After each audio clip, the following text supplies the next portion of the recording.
General anaesthesia की classification, general anaesthesia जो कि ड्रग्स है उनकी क्लासिफिकेशन देखेंगे। जो जनरल एनेस्थीसिया है it is classified into two categories, that is first one is inhalation and second one is intravenous. तो इस वीडियो में हम स्पेशली इनहेलेशनल को देखेंगे और सेकेंड वीडियोस में हम जो आगे की फर्दर वीडियोस रहेगी उसमें हम इंट्रावेनस देखेंगे। तो पहले हम इनहेलेशनल को और क्लासीफाई करते हैं। So first classification is that gas and second one is volatile liquid. So gas में होगा only one drug that is nitrous oxide और वोलेटाइल लिक्विड्स में होगा ether, second one is halothane, third one is isoflurane, fourth one is desflurane and the last one is sevoflurane. अगर हम intravenous में देखते हैं तो इसमें फर्स्ट आएगा फास्ट एक्टिंग ड्रग्स, सेकेंड आएगा स्लोअर एक्टिंग ड्रग्स। तो फास्ट एक्टिंग ड्रग्स के भी कुछ क्लासिफिकेशन है, इनको हम बाद में इंट्रोड्यूस करेंगे। और स्लोअर एक्टिंग ड्रग्स के भी फिर फर्दर 3 क्लासिफिकेशन है। So first one is benzodiazepines, second one is dissociative anaesthetic and the last one is opioid analgesic. So this is the classification of general anaesthesia. Fast acting drugs, slower acting drugs, benzodiazepines, dissociative anaesthetic, opioid analgesic, इन सब के भी कुछ classification that is इनके under भी कुछ drugs आते हैं, उनको हम बाद में इंट्रोड्यूस करेंगे। अभी हम इस वीडियो में इनहेलेशनल ड्रग्स को देखेंगे। So first let's start with gas. So हम स्टार्ट करते हैं नाइट्रस ऑक्साइड से, जो कि किस फॉर्म में है, गैस के फॉर्म में है। सो फर्स्ट इसकी प्रॉपर्टी आती है that is it is non irritating. So second one is it is heavier than oxygen और air. Third one is that it is a potent analgesic but weak general anaesthetic. अगर हम nitrous oxide का analgesic effect चाहिए तो हमें 30 to 50% of nitrous oxide को with combination of oxygen के साथ देना पड़ेगा, तब जाके जो नाइट्रस ऑक्साइड है ये अपना एनाल्जेसिया इफेक्ट जो है वो शो करेगा। और मेनली इसे हम किस में यूज़ करते हैं, डेंटल सर्जरी में। ओके, सो नेक्स्ट पॉइंट ये आता है कि जो नाइट्रस ऑक्साइड है, अगर 80% ऑफ नाइट्रस ऑक्साइड को अगर हम विदाउट एनी एजेंट देते हैं, यहाँ पे हमने देखो ऑक्सीजन को एज ए एजेंट लिया है, लेकिन अगर हम 80% ऑफ N2O को विदाउट एनी एजेंट देते हैं तो ये कोई भी सर्जरिकल एनेस्थेसिया इफेक्ट शो नहीं करता है। इसीलिए हम क्या करते हैं कि जो नाइट्रस ऑक्साइड है, जो N2O है, इसको हम क्या करते हैं किसी मोर पोटेंट एजेंट के साथ ही देते हैं ताकि ये एक pain free anaesthesia effect show कर सके।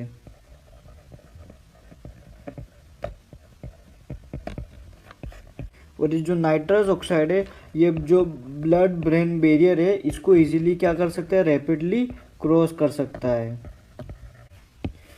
और ये जो N2O है ये ना पुअरली सोल्यूबल है हमारे ब्लड और टिश्यूज़ में, तो इसकी वजह से क्या होता है, it is allowed to move very rapidly in and out of the body.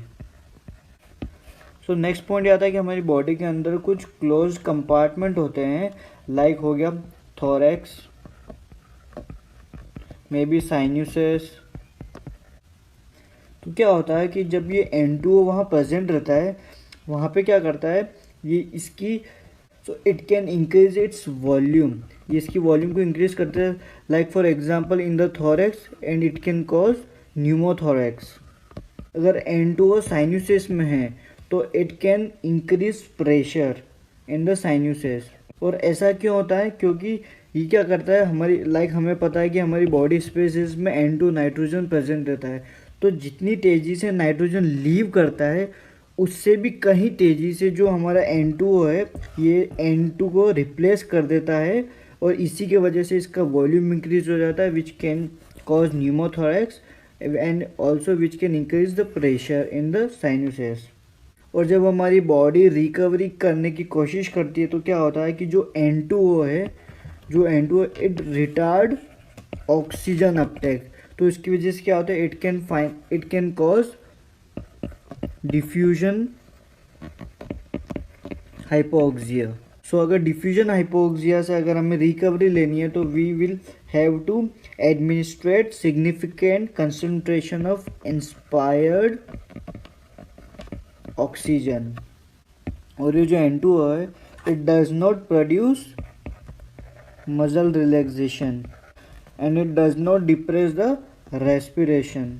अगर हम N2O को दूसरे एनेस्थेटिक के साथ देते हैं तो कार्डियोवास्कुलर सिस्टम पे या तो कुछ मॉडरेटली इफेक्ट करेगा या फिर कोई इफेक्ट शो नहीं करेगा। जो N2O है it is least hepatotoxic, therefore it is very safest, and it also does not affect brain or does not show any effect on kidney also। अगर हम इसके क्लिनिकल यूजेस की बात करें तो it is use in dental surgery, obstetrics क्या होता है, it is a branch which deals with the pregnancy, child birth और पोस्टपार्टम पीरियड। और लास्ट वन क्लिनिकल यूज़ क्या है, post operative physiotherapy.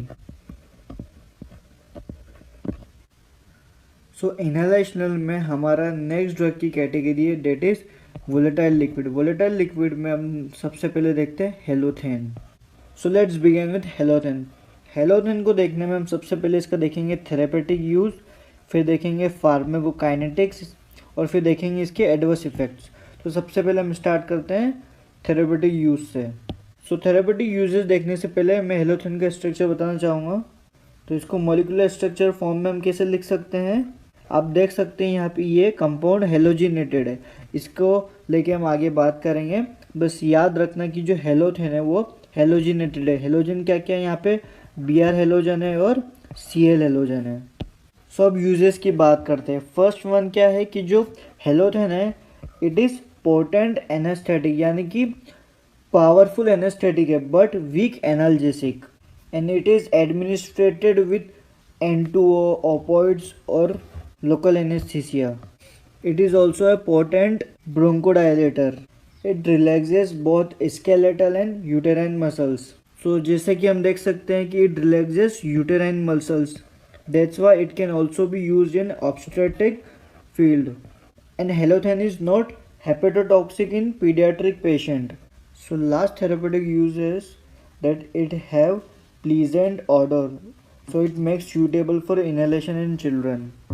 So these were the therapeutic uses of the halothane. Now we will be looking the pharmacokinetics. So इसमें first point आता है कि MSE, that is minimal alveolar concentration is 0.75%. That is हम देख सकते हैं कि बहुत लो है। So MSE का लो वैल्यू का मतलब it is more potent,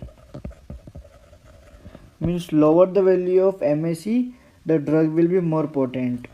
pharmacokinetics में अगर हम मेटाबॉलिज्म देखते हैं तो 20% is metabolized in the liver by oxidation and normally it is excreted in the form of trifluoroacetic acid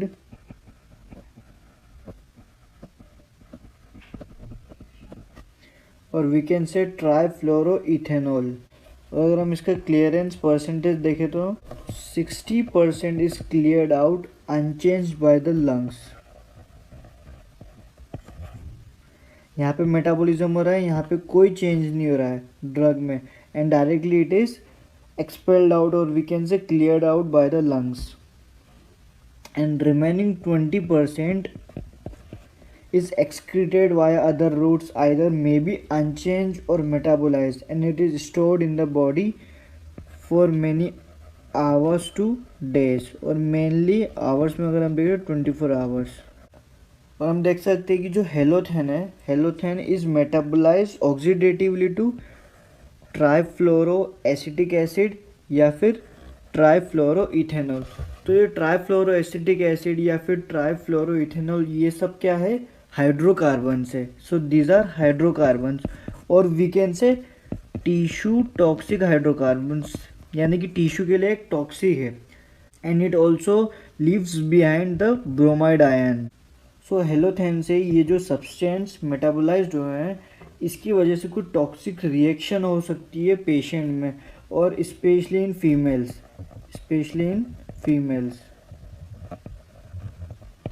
और जो रिएक्शन हो सकती है, reaction which begins with fever, anorexia, nausea and also vomiting, and patient may exhibit signs of hepatitis। लेकिन ये जो toxic reaction है ये बहुत लो इंसिडेंस से होती है, like 1 in 10,000 individuals, and yes 50% of affected patient may die due to hepatic necrosis।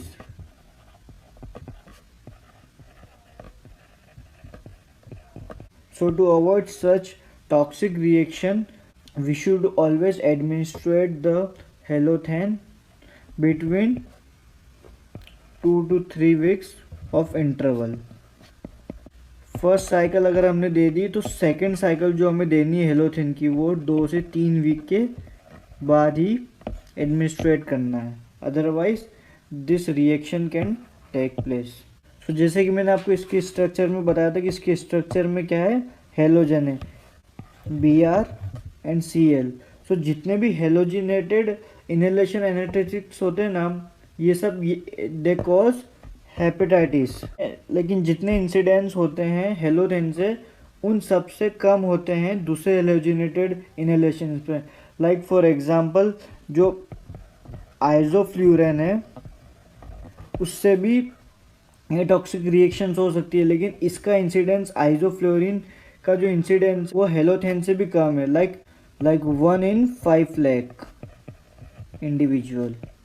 सो हम देखते हैं इसके एडवर्स इफेक्ट। तो फर्स्ट में आएगा cardiac effect and second one is malignant hyperthermia. तो इसमें हम देखते हैं कार्डिक इफेक्ट क्या होता है। कार्डिक इफेक्ट में क्या शो करेगा, first one is it will show vagomimetic effect which means that mimicking the action of efferent fibers of vagus nerve।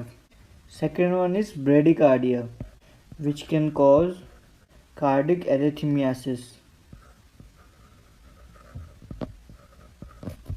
So first के मैलिग्नेंट हाइपोथर्मिया क्या होता है। मैलिग्नेंट हाइपोथर्मिया ये होता है कि it is a life threatening syndrome which is characterised by muscle rigidity,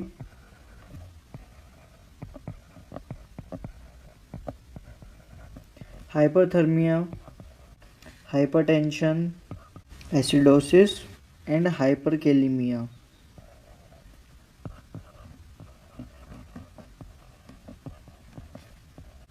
और कोई ससेप्टेबल पेशेंट है मैलिग्नेंट हाइपरथर्मिया का, अगर हमें लगता है कि इसे मैलिग्नेंट हाइपरथर्मिया है, तो अगर हमें थोड़ा सा भी हेलोजिनेटेड हाइड्रोकार्बन एनेस्थीसिया दिया या फिर any type of neuromuscular blocking agent दिया, लाइक फॉर एग्जांपल सक्सिनाइलकोलिन,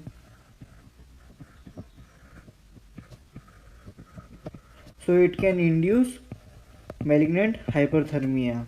सो जो हेलोजिनेटेड हाइड्रोकार्बन एनेस्थीसिया या फिर succinylcholine that is the neuromuscular blocking agent, they can induce a drastic and uncontrolled increase in skeletal muscle oxidation metabolism,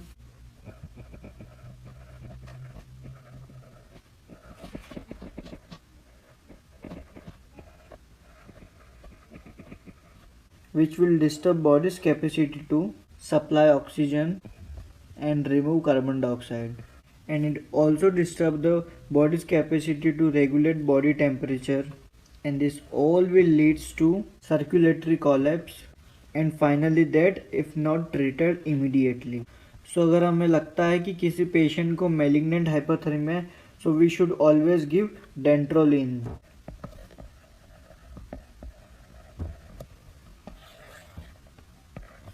सो यहाँ पे हमारे adverse effect खत्म होते हैं। अब मैं आपको कुछ